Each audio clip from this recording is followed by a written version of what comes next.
The last comprehensive update of the Town of Hampton Master Plan occurred in 1985 with some chapter updates since that time.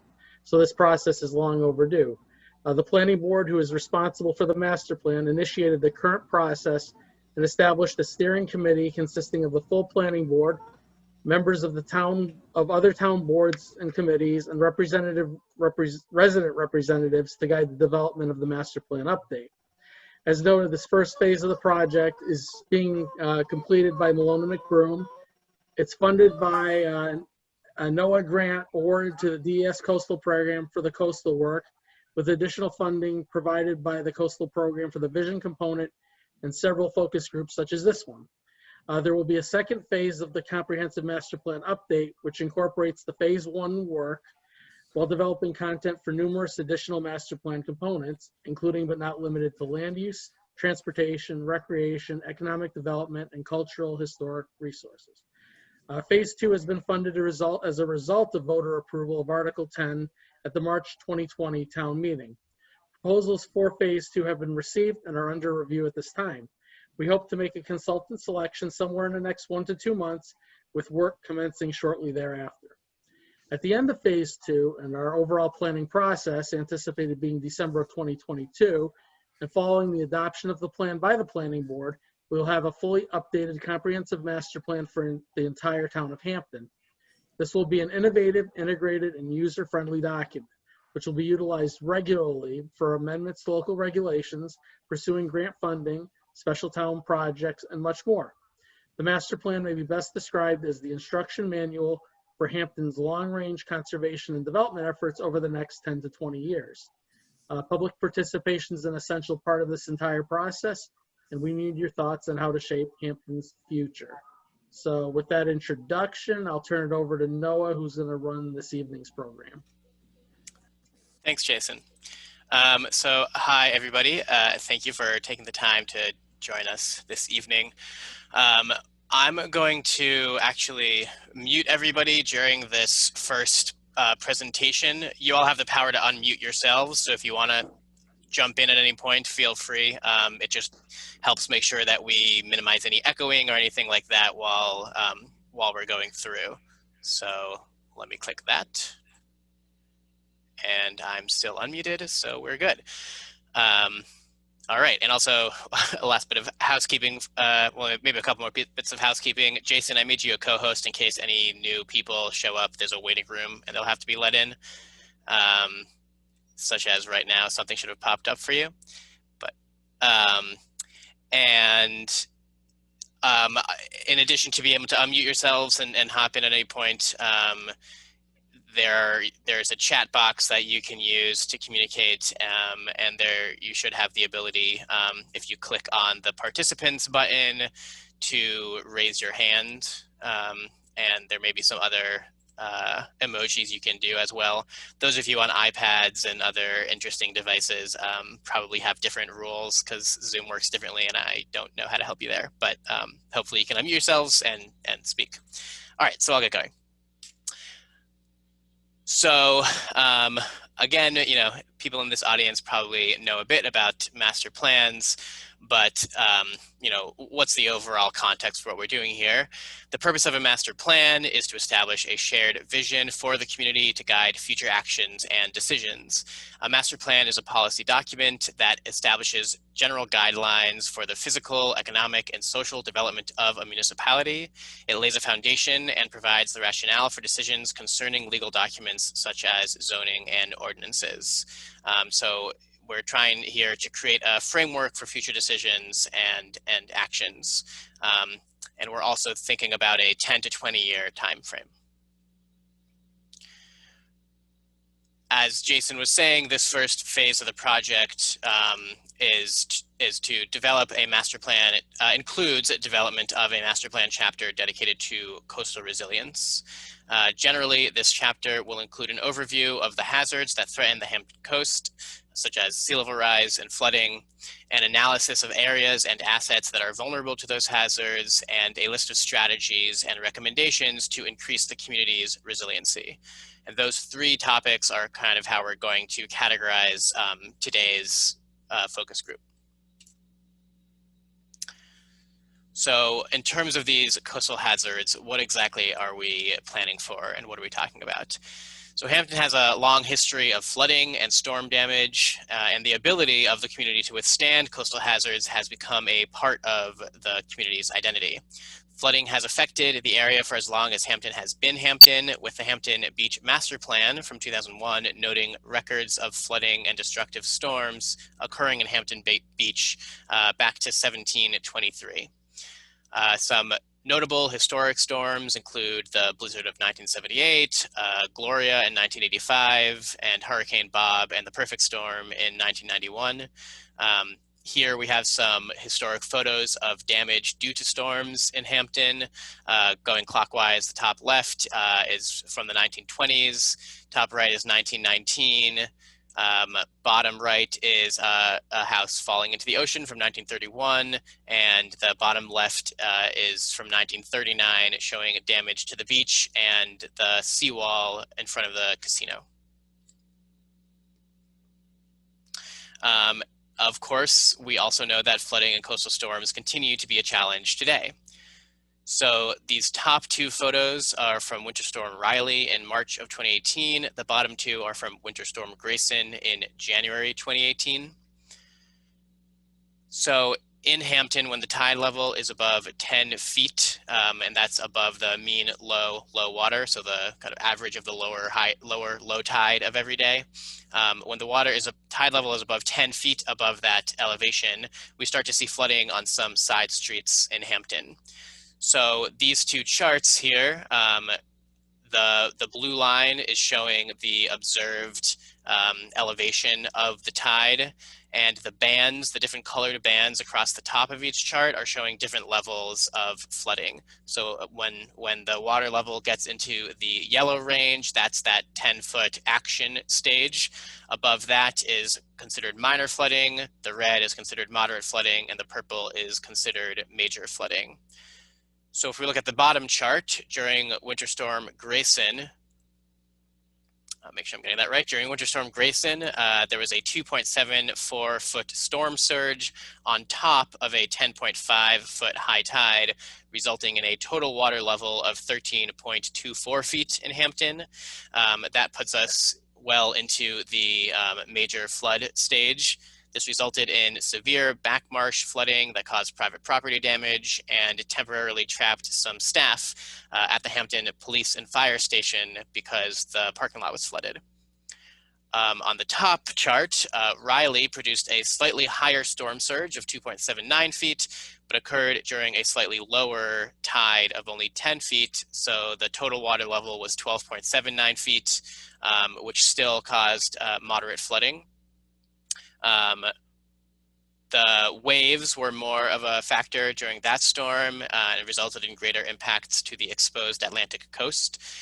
And another interesting piece of Storm Riley was the length of time that it lasted, causing flooding during 8 high tide cycles over 4 days. And Riley was declared a major presidential disaster.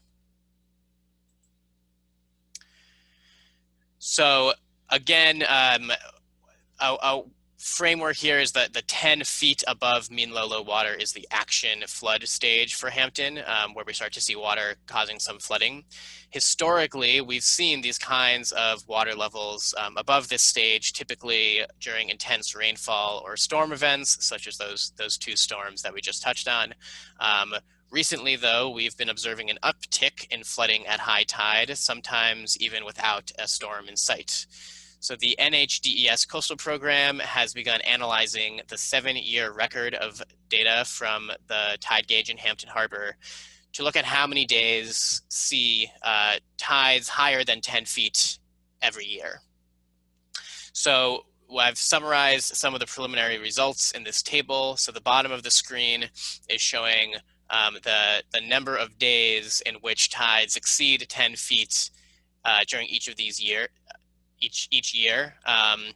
And you should note that the data wasn't necessarily collected every day of the year. So really the percentages on the right are the most useful piece of information. The percent of days measured that saw high tides above 10 feet, or the percent of days measured in which there was flooding in Hampton. we can see that typically 30 to 40% of the days measured include at least one high tide that caused some flooding. As an example, in 2018, the Hampton tide gauge registered 143 days that had at least one tide greater than 10 feet, which means that the high tide caused some flooding 39% of the days in 2018. The chart on the top of the page is showing similar information, just in a different format and with a little bit more detail. It shows the percentage of days in each year, including minor, moderate, or major flooding. So the green is no flooding, yellow is minor flooding, orange is moderate flooding, and red is major flooding. So we can see that about 30% of the days have some flooding, and 15 to 20% of the days include minor flooding, 5 to 10% have moderate flooding, and there's only a few days that have major flooding in a given year. So this is where we are now, more or less. Looking forward to the future, we're expecting sea level to continue to rise and sea level rise to accelerate in the future. So guidance published by the state of New Hampshire in March of 2020 directs us to plan for relative sea level rise between 1.3 and 2.3 feet by 2050, 2.9 and 6.2 feet by 2100, and 4.6 and 11.7 feet by 2150. This is under the assumption that global greenhouse concentrations will stabilize by the end of the century. Higher relative sea level rise estimates are advised if we assume that greenhouse gas concentrations continue to grow through 2100 and that the rate of ice loss from Antarctica will accelerate rapidly. The takeaway here is that with sea level rise, high tides in Hampton will exceed 10 feet more frequently than they do now. With 1 foot of sea level rise, which is expected by 2050, we'll see high tide flooding nearly every day of the year. So before we go to the next slides, I'll just focus on the 2050 between 1.3 and 2.3 feet. We might say that it's likely that we'll see at least 2 feet of sea level rise by 2050, and by 2100, it's likely we'll see as much at least 4 feet of sea level rise. Just to give us kind of a framework there. And we can see what this looks like using a tool through the New Hampshire DES website. So these two maps here are showing mean high or high water. So that's the average maximum height of tide on a given day. So with 2 feet of sea level rise on the left, once a day, we expect to see some flooding of the roads west of Ashworth, some property flooding in that area, flooding of Brown Ave and parts of Glade Path and Island Path. That's what this map is showing us in this area. On the right, with 4 feet of sea level rise, we're seeing flooding of large portions of Ashworth itself, roads east of Ashworth, and even on Route 101, we see some flooding, and a lot of properties are looking wet. Another example, moving north a little bit around Meadow Pond, we see a lot of flooding of areas west of Kings Highway with 2 feet of sea level rise. With 4 feet, most of Kings Highway is seeing some flooding every day. And again, the 2 feet, that's what our sea level rise projections are showing us by 2050 and 4 feet by 2100. And just a note with these maps, you can see that the blue changes color a little bit. The darker blue means deeper, the lighter blue means shallower flooding. So the fact that flooding is occurring doesn't necessarily mean we're looking at deep flooding. Some areas might be seeing just a few inches or a foot, but flooding nevertheless. And finally, other impacts of climate change that may be relevant to this, an increased exposure to flooding and other hazards. Coastal storm intensity and frequency is expected to change. Groundwater levels are expected to rise along with sea levels, and precipitation amounts are also expected to change, including more severe precipitation events with larger amounts of precipitation. So this is what we're looking at. This is the situation that we're trying to plan for and prepare for. Coastal resilience is what we're doing to plan for these changes. And we're defining coastal resilience as the capacity of a coastal community to sustain achievement of community goals and social, economic, and environmental well-being over the long term in a changing climate. So a couple key phrases here: social, economic, and environmental well-being. We want to balance all of those. We're not trying to prioritize one or another, but rather looking at the community as a whole. We want this to be sustainable over the long term in the face of a changing climate, and looking at the future conditions like we just did. And then resilience is often kind of simply defined as building capacity to bounce back from stresses.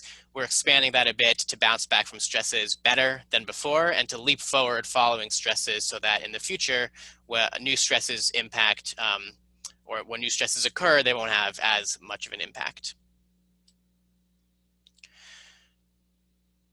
So sea level rise and coastal hazards have the potential to affect all facets of our community, and this is why we need to plan.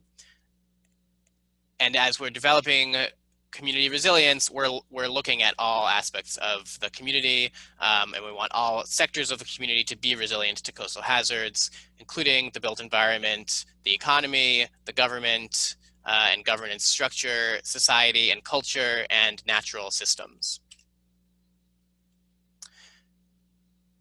Building resilience consists of a balance of different approaches, and this is kind of one way that we can categorize the approaches in different ways. So protecting against coastal hazards means preventing hazards from impacting an asset to begin with.